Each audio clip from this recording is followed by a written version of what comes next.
लागले, मोठे झाल्याच्या नंतर खोड्या करू लागले. यशोदा मैया म्हणते खोड्या नको करू माझे बाबा, बाबा खोड्या नको करू माझे बाबा, खोड्या नको करू माझे बाबा, खोड्या नको करू माझे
काठी घेतलेले आहे.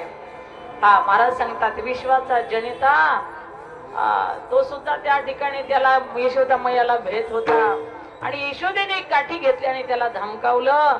सांगितलं उद्या जाई राणा सवे घेवणी गोधना. आता गावात राहून तुला खोड्या करायला लागला ना कृष्णा, तुला सक्त ताकीद आहे. उद्या उठलं दही दूध माखण खाल्लं की राणामध्ये जायचं. आणि राणामध्ये जात असताना मग त्या ठिकाणी भगवान परमात्मा म्हटले ठीक आहे काय हरकत नाही. पाहिला नंदाचा नंदन, पाहिला नंदाचा नंदन, पाहिला नंदाचा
करिकाला दही भात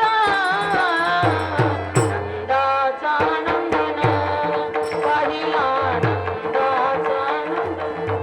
भगवान परमात्मा त्या ठिकाणी राणामध्ये निघाले. गायी वगैरे त्या ठिकाणी घेतलेले आहेत. सुंदर असा मोर मुकुट आहे, मोर मुकुट पितांबर आणि ओटावरती बासरी आहे. महाराज सांगतात गोड असा भगवान परमात्मा गोपाळा सहित गायी सहित चाललेला आहे. छोटी छोटी गैया छोटे छोटे ग्वाल, छोटी छोटी गैया छोटे छोटे ग्वाल, छोट छोट छोट समीरा मदन गोपाल, छोट समीरा मदन गोपाल. छोटी छोटी गैया छोटे छोटे ग्वाल, छोटी छोटी गैया छोटे छोटे ग्वाल, छोट समीरा मदन गोपाल.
परमात्मा छोटी छोटी गाया, छोटी छोटी वासरे, छोटे छोटे गोपाळ असा कृष्णकडे या त्या ठिकाणी गेलेला आहे. यमुनेच्या तीरावरती गेला आणि बासरी वाजू लागला. हरी की मुरली बाजी रे जमुना का तीर बाजे, जमुना का तीर. हरी की मुरली बाजी रे जमुना का तीर बाजे, जमुना का तीर. हरी की मुरली बाजी रे जमुना का तीर बाजे, जमुना का तीर. हरी की मुरली बाजी रे जमुना का तीर बाजे, जमुना का तीर. और कन्हैया काली कमलिया कारो ये जमुना कनी. हरि कार कन्हैया काली कमलिया कारो ये जमुना कनी. हरि की मुरली बाजी रे जमुना का तीर बाजे, जमुना का तीर. हरि की मुरली बाजी रे जमुना का तीर बाजे, जमुना का तीर.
वाजू लागला आणि त्या ठिकाणी खरोखर सगळ्या गोपाळांचं, गायींचं, पशूंचं, पक्ष्यांचं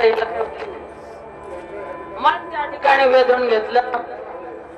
हरी की मुरली बाजी रे जमुना का तीर बाजे, जमुना का तीर. बंसी बजाए मोरे मन हर लेनो चित्तन धरत मीर दे. हरी की मुरली बाजी रे जमुना का तीर बाजे, जमुना का तीर. हा भगवान परमात्म्याची गोड अशी मुरली वादन ऐकून सगळे मंत्रमुग्ध झाली. गाई गोपाळ त्या ठिकाणी सगळीच अशा पद्धतीने गोड अशा पद्धतीने त्या ठिकाणी कृष्ण कन्हैयाच्या मुरलीमध्ये तल्लीन झाली. म्हणून महाराज सांगतात त्या ठिकाणी परमात्मा खेळ खेळू लागले. वेगवेगळे आट्यापाट्या, चेंडू फळी, पिंडो सांगणा हरीचा चेंडू, पिंडो सांगणा हरीचा चेंडू. पाण्यात गेला कसा सांगणा, पाण्यात गेला कसा. हरी सांगणा पाण्यात गेला कसा. पाण्यात गेला कसा सांगणा, पाण्यात गेला कसा. हरी सांगणा पाण्यात गेला कसा.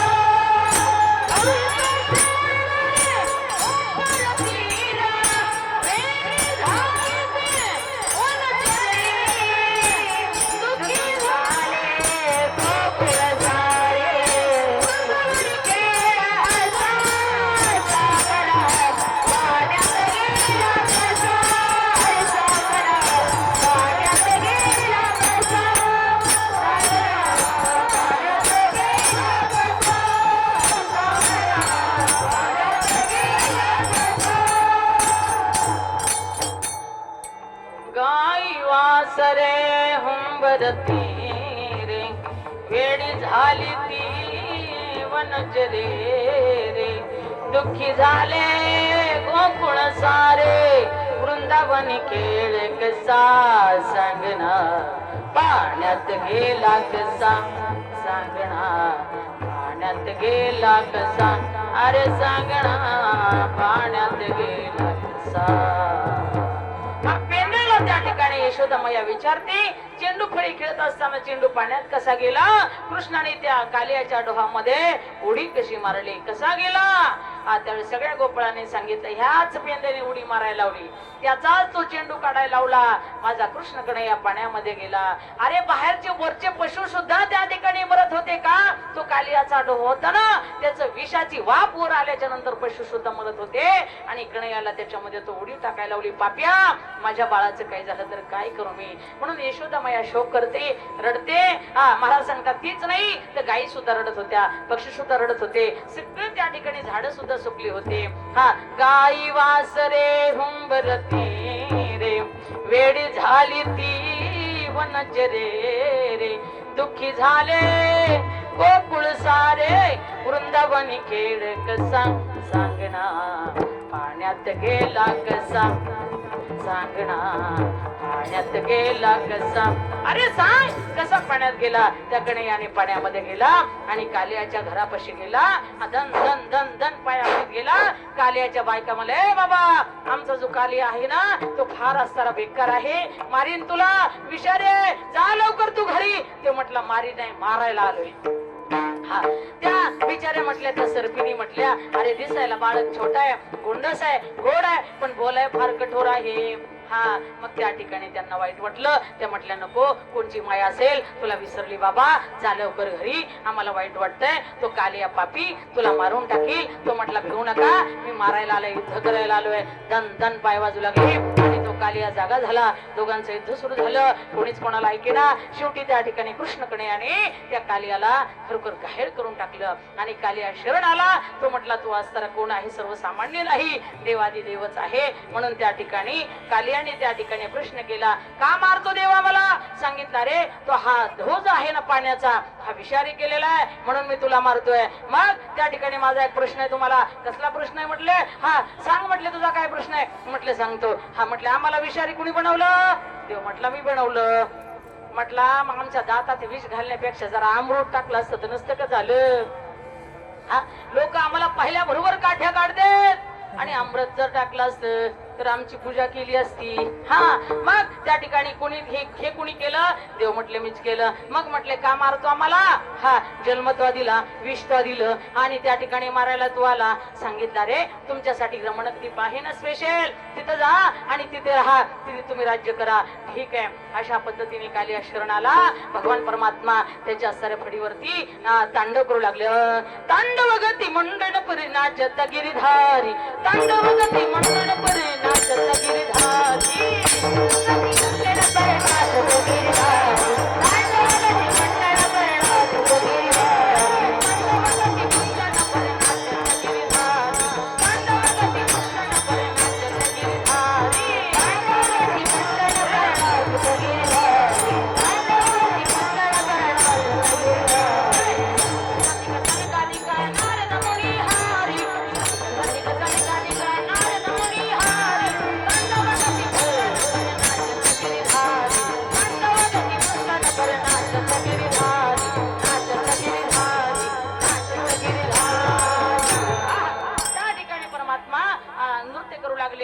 कुठे तर शेष भगवंत जो कालिया जो आहे ना 100 फड्याचा, त्याच्या सर माथ्यावरती त्याच्या माथ्यावरती तांडव केलं. आणि मग कालिया म्हटलं, आता मी कुठे जाऊ? म्हटले, रमणद्वीपाला जा. म्हटले, नको, मला तिथे गरुडाची भीती वाटते. देव म्हटलं, आता भ्यायची गरज नाही का? तुझ्या मस्तका माझ्या पायाचे चिन्ह उमटलेले आहेत, आता का तुला सरे गरुडाला भ्यायची गरज नाही. आज सर्पाचा शत्रू कोण आहे?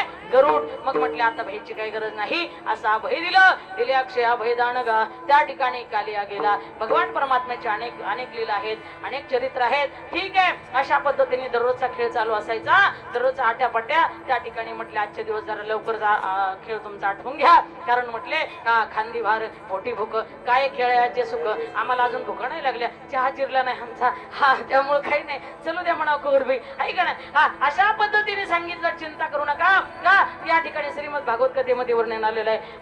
विव्रत वेणूचे ठरबटे शृंगवेत्री कक्षे वामे पाणो मसरुड कवलम तत्फलान इंग्लिशू कुंडलिक वरदा हरी विठ्ठल श्री ज्ञानदेव तुकाराम पंढरनाथ भगवान की जय माऊली ज्ञानेश्वर महाराज की जय. ठीक आहे, त्या महिला वहिनी म्हणतात ना, चपात्या झाल्या चपात्या झाल्या चपात्या झाल्या, झाल्या का? हा, विठोबार कुमाई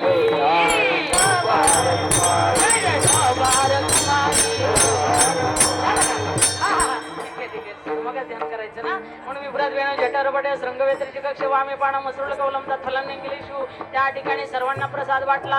कारण का? त्या ठिकाणी सगळ्यांचा काला एकत्रित केला आणि त्या ठिकाणी सर्वांना वाटला. कुंडलिका वरदा झाला आणि सर्वांनी खाऊन घेतल्या. कारण लाही आणि दही याचा काला होत असतो. आणल्यात ना, हा एकत्रित करा, त्या ठिकाणी इथं मांडा, सगळ्यांना प्रसाद वाटा. अशा पद्धतीने या ठिकाणी विढाला विढाला तडजोडीचं काम आमच्या माने मामी चांगलं करतात, त्यांना खूप धन्यवाद. त्या ठिकाणी लाही घेऊन आलेल्या आहेत, त्या लाह्या घेऊन आल्या. ज्या महिला लाह्या घेऊन आल्यात ना, त्यांनी एका पाटोपल्यामध्ये टाका आणि सर्वांना प्रसाद वाटा. लाही आणि दही म्हणजेच काला. काय लाही आणि दह्याचं काय होतं? एकत्रीकरण होतं. दोन्ही पदार्थाचं मिक्स केलं म्हणजे काला. तसं विचार करा, आपलं मन, आपला जीव आणि ब्रह्म याचं ऐक्य होणं म्हणजेच काला. ज्ञानेश्वर माऊली ज्ञानराज माऊली माऊली ज्ञानेश्वर माऊली ज्ञानराज माऊली ज्ञानेश्वर माऊली ज्ञानराज. अशा पद्धतीने त्या ठिकाणी आपलं काल्याचं कीर्तन विराम घेत आहे. परंतु या ठिकाणी कीर्तन कुठे आहे? आळंदी या क्षेत्रामध्ये आहे. आळंदी हे गाव पुण्यभूमी ठाव. दैवताचे नाव सिद्धेश्वर. 84 सिद्धांचा सिद्ध भेटी मिळा. तो सुख सोहळा काय वानो. या ठिकाणी आवडीने नाही, सवडीने नाही, तर आवडीने वारीला यायचं असतं. हा ज्या वेळेस माऊली ज्ञानोबा समाधी सोहळा आहे, त्या निमित्ताने आपली वारी आहे. वर्ष 25वा आहे. गोडासी वारी झाली. माऊली ज्ञानोबा चरित्र 5 मिनिट तुमच्या पुढे घेते, फक्त तुमच्या पुढे ठेवते आणि लगेच जय विठ्ठल करते. हा, काही काळजी करू नका. अजून एक गोळा चपात्याचा राहिलेला आहे, त्यावर आपलं सगळं होते. काही टेन्शन घेऊ नका. विढाला विढाला विढाला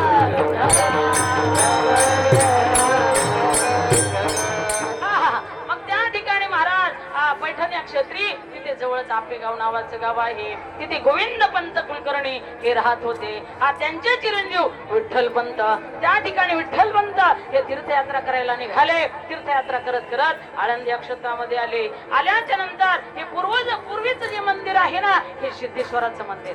कुठे? माऊलींच्या दरबारामध्ये आहे ना. माऊलीचं दर्शन घेतल्यानंतर सिद्धेश्वराचं दर्शन झालंच पाहिजे. हा, कारण का? महाराज सांगतात हे सिद्धेश्वराचं मंदिर आहे, म्हणून 84 सिद्धांचा सिद्ध भेट मिळा, तो सुख सोहळा काय वाणो. हा, म्हणून अशा पद्धतीने त्या ठिकाणी महाराज सांगतात त्या सिद्धेश्वराचं मंदिर आहे. आणि तिथे माऊली ज्ञानोबा थांबली. आपले विठ्ठल पंत थांबले. विठ्ठल पंत थांबल्याच्या नंतर त्या ठिकाणी शुद्ध पंत मंदिरामध्ये दर्शनासाठी आले. आल्याच्या नंतर त्यांनी विठ्ठल पंताला बघितलं. बघितल्याच्या नंतर गोड असं गोंडस असं लेकरू तृणबांड या ठिकाणी त्याला पाहिल्याच्या नंतर माझ्या त्या ठिकाणी सिद्ध पंतांनी विचारलं, का हो म्हटले, कुठले आहात? रामकृष्ण हरी, जय हरी, नमस्कार. सांगितलं मी आपेगावचा आहे. हा, म्हटलं ठीक आहे, चला म्हटले, दिवस मावळ आहे, पूजा झाली का? म्हटले पूजा झाली. हरिपाठ झाला का? म्हटले झाला. चला म्हटले विश्रांतीला आमच्या घरी भोजनाला. त्या ठिकाणी भोजनाला गेले आणि गेल्याच्या नंतर सिद्ध पंताच्या मनामध्ये आलं, माझी सुंदर सह्यानी झालेली मुलगी रुक्मिणी हिच्यासाठी हा वर योग्य आहे. म्हणून त्या ठिकाणी देवाला प्रार्थना केली आणि खरोखरच विठ्ठल पांडुरंग परमात्मा त्या ठिकाणी सिद्ध पंतांच्या स्वप्नामध्ये आले. म्हटले तुझ्या मुलीसाठी हाच योग्य वर आहे आणि याच्याशीच तिचं लग्न लावून द्या. अशा पद्धतीने त्या ठिकाणी स्वप्नामध्ये आले. शुद्ध पंतांनी सकाळी उठले. त्या वारकऱ्याची म्हणजे विठ्ठल पंताची पूजा केली. त्या ठिकाणी घरगोट त्यांचं स्नान वगैरे नित्यनेम झाला. पूजा केली आणि आपल्या मनातला हेतू सांगितला. हेतू सांगितल्याच्या नंतर त्या ठिकाणी विठ्ठल पंत म्हटले, मी तुमच्यावरती विश्वास ठेवत नाही. जोपर्यंत परमात्मा माझे स्वप्नात येऊन सांगत नाही तोपर्यंत मला विश्वास नाही. दुसऱ्या दिवशी मुक्काम केला. दुसऱ्या दिवशी परमानंद परमात्मा विठ्ठल पंताच्या स्वप्नामध्ये आले. आल्याच्या नंतर ते स्वप्न सिद्ध पंताला जे पडलं होतं तेच विठ्ठल पंताला पडलं. त्यांना खरं वाटलं आणि मग त्या ठिकाणी त्यांचा विवाह जुळला. एक मुहूर्त काढला आणि लगेच लग्न त्या ठिकाणी ठरलं. ठरल्याच्या नंतर लग्न झालं. प्रपंच करू लागले. प्रपंच करत असताना माझ्या विठ्ठल पंताचं लक्ष काही या प्रपंचामध्ये लागत नव्हतं. साधकाची दशा उदास असावी, उपाधी नसावी, अंतर्बाह्य लोलुपेता काय, निद्रेते जिनावे, भोजन करावे परिमित. माझ्या विठ्ठल पंताची अवस्था उदास होती, उदास होती. त्या ठिकाणी विठ्ठल पंतांनी सांगितलं त्या रुक्मिणीला म्हणायचे, रुक्मिणी मी संन्यास घ्यायला जाऊ का, संन्यास घ्यायला जाऊ का. अशा पद्धतीने पडत्या फळाची आज्ञा म्हणून तिने सांगितलं, जा एकदाचे संन्यास घ्या म्हटले, माझं मी कसंही जगेल. असं म्हटल्यानंतर पडत्या फळाची आज्ञा घेतली. विठ्ठल पंत गेले, रामानंद स्वामीकडून दीक्षा घेतली. त्या ठिकाणी तिथे राहू लागले. रुक्मिणी आई साहेब जयाची द्वारी सोन्याचा पिंपळ अंगी आईशे बळ रेडा बोले, त्या पिंपळाला येडे घालू लागल्या, म्हणजे प्रदक्षिणा करू लागल्या. नामा म्हणे प्रदक्षिणा, त्याच्या पुण्या नाही गणना. प्रदक्षिणा केल्याचं पुण्य किती असतं त्याची पुण्याची गणना करता येत नाही. म्हणून आपण आलं की दिंडीची प्रदक्षिणा करतो. काही काही दिंडीवाले प्रदक्षिणा नाही, प्रदक्षिणा नाही, नुसती मेंढरं सोडायचे, टेन्शन नाही, तसं करतात. पण आपण तसं नाही, प्रदक्षिणा झालीच पाहिजे. प्रदक्षिणा जोपर्यंत होत नाही तोपर्यंत वारी पोहोच होत नाही. अशा पद्धतीने रुक्मिणी आईचे प्रदक्षिणा करायच्या 1.25 लक्ष त्यांनी प्रदक्षिणा केल्या. आणि त्या ठिकाणी जे असणारे खरोखर रामानंद स्वामी तीर्थयात्रेला चाललेले होते. तीर्थयात्रा करत करत आळंदी या क्षेत्रामध्ये आले. सिद्धेश्वराच्या मंदिरापाशी बसले, पिंपळाच्या झाडाखाली बसले. आणि बसल्याच्या नंतर रुक्मिणी आई साहेब आल्या, प्रदक्षिणा त्या ठिकाणी केल्या आणि संतांचं दर्शन केलं. तद्विधी प्रणिपातेन परिप्रश्नेन सेवया उपदेक्षन्ते ज्ञानम ज्ञानस्तत् दर्शनः. नमस्कार केला, दर्शन केलं. आणि त्या ठिकाणी त्यांच्या जो असणारा खरोखर त्यांचा जो शृंगार होता ते पाहून त्या ठिकाणी रामानंद स्वामींनी त्यांना आशीर्वाद दिला. पुत्रवती भव, पुत्रवती भव, पुत्रवती भव असा आशीर्वाद दिला. आणि आशीर्वाद दिल्याच्या नंतर त्या ठिकाणी रुक्मिणी आई साहेब रडू लागल्या. रडत असताना रामानंद स्वामींनी विचारलं, बेटी का तुझ्या डोळ्यात पाणी आलं, काही माझं चुकलं का. अहो तुमचं सौभाग्याचं लक्षण मला दिसलं हो. तुमच्या डोक्यामध्ये कपाळामध्ये शेंदूर दिसला आणि तुमच्या हातामध्ये बांगड्या दिसल्या, तुमच्या पायामध्ये जोडे दिसले, म्हणून मी आशीर्वाद दिला. काही चुकलं का. तुमचं काही चुकलं नाही महाराज, पण माझे पती आहेत ना हे संन्यास घेण्यासाठी गेलेले आहेत. म्हणे कुठे गेले, म्हणे काशी क्षेत्रामध्ये गेले. त्यावेळेस असतरी रामानंद स्वामींची टूप लागली. थोड्या दिवसापूर्वी एक तरुण आलेला आहे. म्हटले त्याच्या खानाखुणा काही तुम्हाला ओळख असेल तर सांगा. सगळं काही खानाखुणा सांगितल्याच्या नंतर आमच्या रामानंद स्वामींनी आपली यात्रा स्थगित केली आणि वापस काशीला गेले. गेल्याच्या नंतर एकटे गेले नाही तर त्या ठिकाणी शुद्ध पंथाला नेलं आणि रुक्मिणी आई साहेबांना सुद्धा नेलं. नेल्याबरोबर त्या ठिकाणी लांबूनच आवाज दिला, ए विठ्ठल पंत बाहेर या. विठ्ठल पंत थर थर थर थर थर थर थर थर कापत बाहेर आले. आणि आल्याच्या नंतर विठ्ठल पंताने विचार केला, माझं नाव कसं यांना माहिती झालं. कारण त्यांनी नाव बदललं होतं, चैतन्य म्हणून त्या ठिकाणी नाव तिथं दिलेलं होतं. ठीक आहे, सांगितलं तुझं लग्न झालंय. ते म्हटले नाही झालं. कारण झालं म्हणावं तर हे संन्यास दीक्षा दिली नसती ना. नाही झालं. अरे म्हणे ही तुझी या सरी ही रुक्मिणी ही कोण आहे. त्यावेळेस विठ्ठल पंत थर थर कापू लागले आणि सांगितलं, हो चुकलं, क्षमा करा अपराध महाराज तुम्ही शब्द. अरे जोपर्यंत तुला असणारं संतान होत नाही, पुत्ररत्न होत नाही, तोपर्यंत संन्यास घ्यायला अधिकार नाही. परंतु त्याचे दुसरे एक शास्त्र आहे. विठ्ठल पंताला दुसऱ्या जन्मामध्ये संतान होणार होतं, हे भावी जन्मामध्ये नव्हतं. म्हणून संन्यास घेणं म्हणजे दुसरा जन्म आहे. म्हणून त्या ठिकाणी दुसऱ्या जन्मामध्ये त्या ठिकाणी खरोखर विठ्ठल पंतांना मुलं झाली. संन्यास घेऊन परत अग्रस्त आश्रमामध्ये जाणं म्हणजे नवा जन्म प्राप्त झाल्यासारखं आहे. म्हणून रामानंद स्वामीला भविष्य कळत होतं. जा म्हटले घरी जा आणि प्रपंच कर. विठ्ठल पंताने सांगितलं तसं करू नका, मला तुमच्या पायापासून वेगळे करू नका, मी प्रपंचाचा त्याग करून आलेला आहे. नाही म्हटले, जोपर्यंत तुझ्या प्रपंचामध्ये पुत्ररत्न प्राप्त होत नाही तोपर्यंत या ठिकाणी तुला संन्यास घेता येणार नाही. माझा आशीर्वाद आहे तुला, जा तू त्या ठिकाणी प्रपंच कर.